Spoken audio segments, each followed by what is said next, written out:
به نام خداوند جان و خرد. سلام دوستان، امیدوارم که حالتون خوب باشه. به کانال ما خوش اومدید. نیویورک شهر شتاب و شگفتی صحنه داستانی است که در شلوغی قطارهایش رخ می‌دهد. جایی که مسافری عجول با اشتباهی غیر منتظره و البته کمی خوش اقبالی یک ماجرای طنزآمیز رو برای ما رقم میزنه. همراه ما باشید. مسافری به داخل یکی از قطارهای نیویورک پرید و به مأمور قطار گفت میخواهم به فورتهام بروم. مأمور قطار گفت اما این قطار شنبه‌ها در فورتهام توقف ندارد.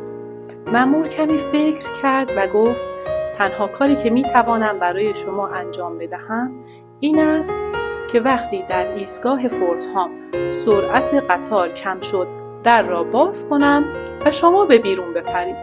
اما یادتان باشد زمانی که به بیرون پریدید در مسیر قطار با همان سرعت بدوید، وگرنه با صورت به زمین خواهید خورد.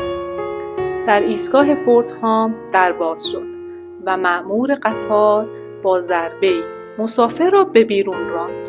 او هم به توصیه مأمور موازی با قطار شروع به دویدن کرد. اما مأمور دیگری او را دید، در را باز کرد و مسافر را به درون قطار کشید و گفت دوست من، شما باید آدم خیلی خوششانسی باشید. این قطار روزهای شنبه در فورتهام نمی ایستد. دوستان عزیز، این ماجرا نشون میده که گاهی در زندگی حتی در اوج اشتباه و بی‌برنامگی شانس و کمک ناگهانی میتونه مسیر زندگی ما رو تغییر بده.